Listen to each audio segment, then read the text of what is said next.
Clip number 706۔ اس clip میں آپ انشاءاللہ قرآن پاک کی سورہ بنی اسرائیل کی آیت نمبر 31 سے لے کر 33 تک کی تلاوت، ترجمہ اور تفسیر قرآن صراط الجنان سماعت فرمائیں گے۔ بسم اللہ الرحمن الرحیم۔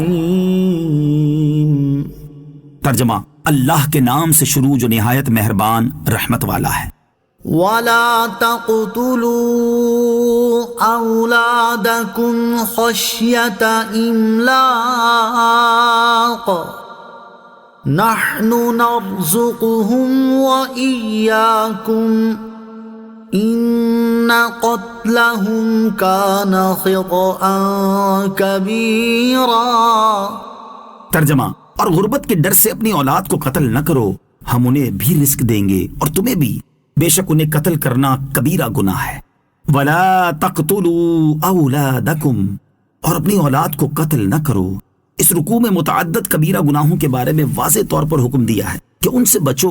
چنانچہ یہاں بیان کردہ پہلا گناہ اولاد کو قتل کرنا ہے۔ زمانہ جاہلیت میں بہت سے اہل عرب اپنی چھوٹی بچیوں کو زندہ دفن کر دیتے تھے، امیر تو اس لیے کہ کوئی ہمارا داماد نہ بنے اور ہم ذلت و عار نہ اٹھائیں، جبکہ غریب و مفلس اپنی غربت کی وجہ سے کہ انہیں کہاں سے کھلائیں گے۔ دونوں گروہوں کا فعل ہی حرام تھا اور قرآن و حدیث میں دونوں کی مذمت بیان کی گئی ہے۔ البتہ یہاں بطور خاص غریبوں کو اس حرکت سے منع کیا گیا ہے۔ بیٹیوں سے متعلق اسلام کا زرعی کارنامہ، یہ آیت مبارکہ بھی اسلام کے زرعی کارناموں میں سے ایک ہے کہ قتل و بربریت کی اس بدترین صورت کا بھی اسلام نے کلا کما کیا اور بچیوں، عورتوں کو ان کے حقوق دلائے اور انسانی حقوق کے حوالے سے ایک مکروہ باب کو ختم کیا، بلکہ بچیوں کی پرورش کرنے پر عظیم بشارتیں عطا فرمائیں۔ چنانچہ حضرت انس رضی اللہ تعالیٰ عنہ سے روایت ہے، رسول اللہ صلی اللہ تعالیٰ علیہ وسلم نے ارشاد فرمایا، جس کی پرورش میں 2 لڑکیاں بالغ ہونے تک رہیں، وہ قیامت کے دن اس طرح آئے گا کہ میں اور وہ پاس پاس ہوں گے۔ اور حضور اقدس علیہ السلام نے اپنی انگلیاں ملا کر فرمایا کہ اس طرح۔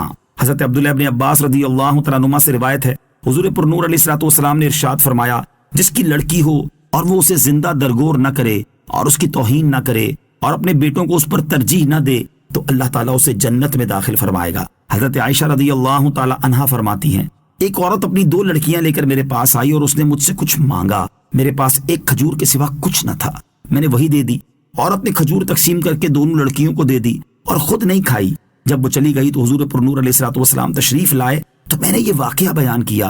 حضور اقدس علیہ السلام نے ارشاد فرمایا، جسے خدا نے لڑکیاں دی ہوں، اگر وہ ان کے ساتھ احسان کرے تو وہ جہنم کی آگ سے اس کے لیے روک ہو جائیں گی۔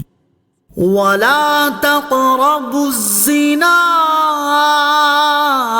إِنَّهُ كَانَ فَاحِشَةً وَسَاءَ سَبِيلًا۔ ترجمہ: اور بدکاری کے پاس نہ جاؤ، بے شک وہ بے حیائی ہے اور بہت ہی برا راستہ ہے۔ وَلَا تَقْرَبُوا الزِّنَا، اور بدکاری کے پاس نہ جاؤ۔ اس آیت میں دوسرے گناہ کی حرمت و خباثت کو بیان کیا گیا ہے اور وہ ہے زنا۔ اسلام بلکہ تمام آسمانی مذاہب میں زنا کو بدترین گناہ اور جرم قرار دیا گیا ہے۔ یہ پرلے درجے کی بے حیائی اور فتنہ و فساد کی جڑ ہے، بلکہ اب تو ایڈز کی خوفناک مرض کی شکل میں اس کے دوسرے نقصانات بھی سامنے آ رہے ہیں۔ جس ملک میں زنا کی تعداد میں اضافہ ہو رہا ہے وہیں ایڈز پھیلتا جا رہا ہے۔ یہ گویا دنیا میں عذاب الہی کی ایک صورت ہے۔ زنا کی مذمت پر 5 احادیث۔ یہاں آیت کی مناسبت سے وَلَا تَقْتُلُوا النَّفْسَ الَّتِي حَرَّمَ اللَّهُ إِلَّا بِالْحَقِّ وَمَن قُتِلَ مَظْلُومًا فَقَدْ جَعَلْنَا لِوَلِيِّهِ سُلْطَانًا فَلَا يُسْرِفْ فِي الْقَتْلِ إِنَّهُ كَانَ مَنصُورًا۔ ترجمہ: اور جس جان کی اللہ نے حرمت رکھی ہے اسے ناحق قتل نہ کرو، اور جو مظلوم ہو کر مارا جائے تو ہم نے اس کے وارث کو قابو دیا ہے، تو وہ وارث قتل کا بدلہ لینے میں حد سے نہ بڑھے، بے شک اس کی مدد ہونی ہے۔ وَلَا تَقْتُلُوا، اور قتل نہ کرو۔ اس آیت میں تیسرے کبیرہ گناہ یعنی قتل ناحق کا بیان ہے۔ اسلام میں انسانی جان کی بے پناہ حرمت ہے اور کسی انسان کو قتل کرنا شدید کبیرہ گناہ ہے اور اس کی محدود صورتوں کے علاوہ کسی بھی طرح اجازت نہیں۔ یہاں قتل کی ممانعت و حرمت کے ساتھ اس کی اجازت کی ایک صورت بیان فرمائی گئی ہے اور وہ ہے کسی کو قصاص میں قتل کرنا، یعنی قتل کے بدلے قتل، اور یہ بھی عدالت کے فیصلے کے بعد ہے۔ یہ نہیں کہ بغیر کورٹ کے فیصلے کے خود ہی قصاص لیتے پھریں، اس کی ہرگز اجازت نہیں۔